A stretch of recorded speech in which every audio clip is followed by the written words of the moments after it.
I know that, Josie, you have another clip that you wanted to show us, and it involves the great Congressman Brian Mast. And this has also relates to our next guest, who I'm going to bring in right now, Max Blumenthal, who is the editor and founder of The Gray Zone, an award-winning journalist and the author of several books, including The Management of Savagery. Hi, Max. Welcome. Hey, how's it going, everybody?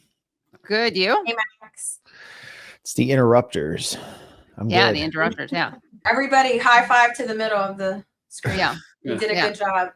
Yeah. But set up this clip, Josie, and how it relates to Max. Actually, Max at the Gray Zone had published the article about Brian Mast. Did Israel just put a plant inside of the House Foreign Affairs Committee? And I was like, oh my God, he is totally a plant. Coincidentally, I got a ton of documents of someone has been tracking like all of his financial donations and associates for like 3 years. And they sent me all these documents, and I ended up reading through it. And I felt fairly confident that he was an agent for Israel. And then I put on my dress blues uniform and approached him, and I asked him the question directly. So, hi, my name's Josephine Guilbeau. I'm a 17-year Army veteran.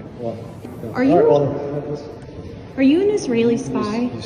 Are you spying on the American government for Israel? Why would you even ask that? Because I'm a former intelligence officer. I have read documentation that points to you actually having allegiance to Israel and not America. That's a very ridiculous question. My allegiance to the United States of America has been clear. Has it? I don't know, has it?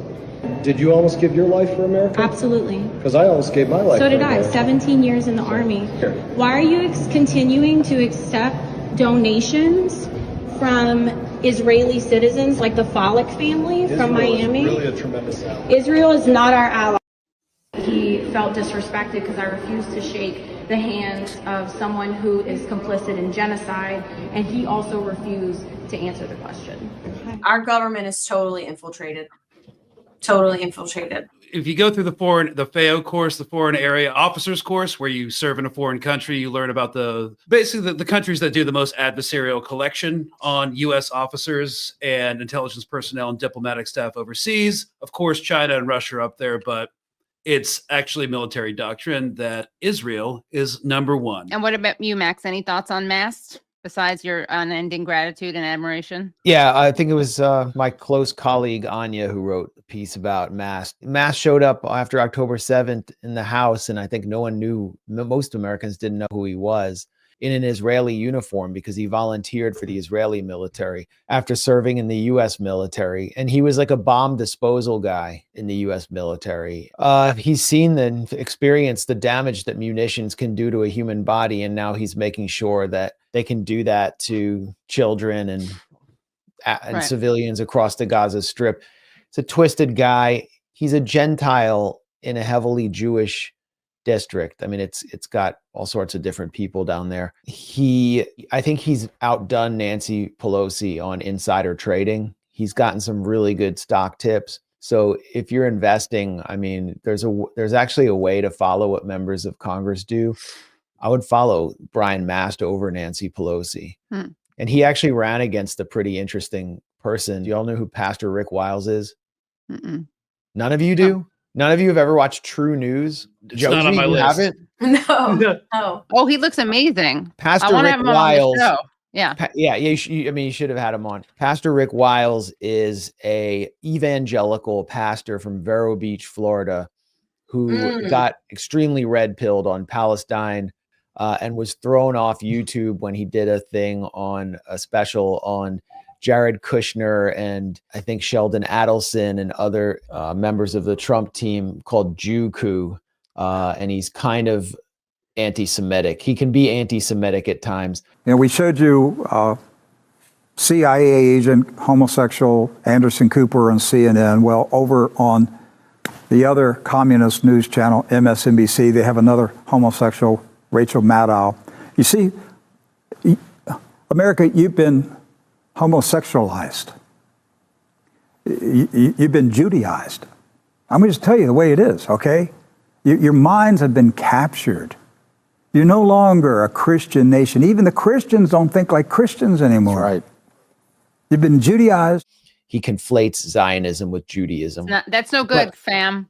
But he's Israel's wet dream, because every time sure. He's a socially conservative evangelical pastor in Red, Florida, who is very strongly pro-Palestine, and he ran against Brian Mast and got like 35% of the vote. Wow. Which was interesting. Right. His news updates, I mean, it's just a fact. They're way better than Democracy Now's headlines. Like, his headline reading is a lot better. Tom Brady, he's married to a woman who is practicing witchcraft.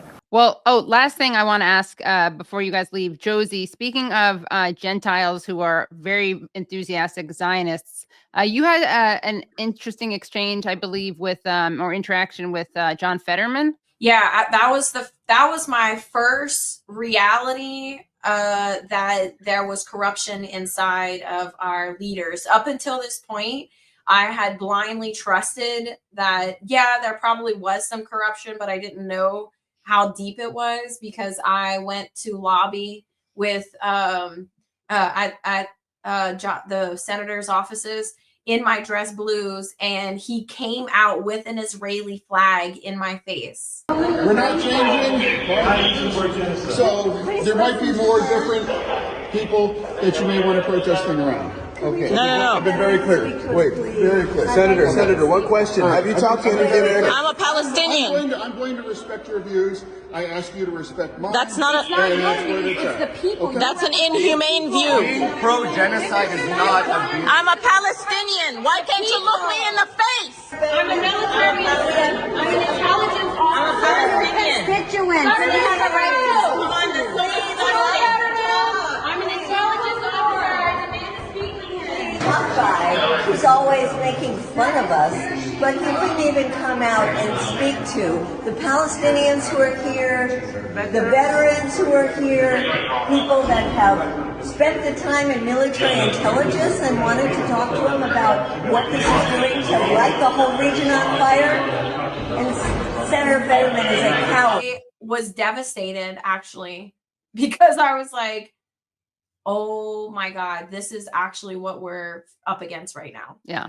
When he stormed out on the roof with waving an Israeli flag. Fetterman, you can't hide. You're supporting genocide.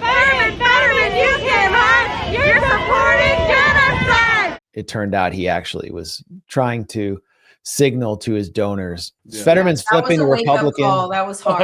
I was about to say that he was signaling to his donors that they can still donate to him because he's it's like the going to be a signal. Republican now. Yeah, it's like, show me the money, which is great. As a Jew, it's just great to see Gentiles do that. I know, it is very good. Yeah, I find it very helpful. Yeah, that's something that Max and I relate to. I think as like watching these people abuse our religions in the name of what they're doing it's another level of like heartache and just like feeling like disturbed, and like they're colonizing even my religion for their agendas, for their death and destruction.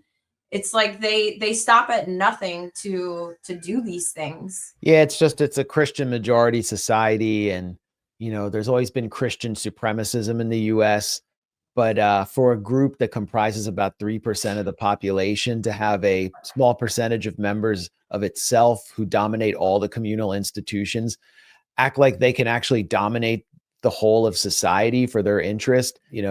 What if, there's obviously the fear that Gentiles wake up one day and say, wait a minute, we hate these people and we're going to hold them all collectively responsible and start taking out our anger on them. And so they've set the stage for that.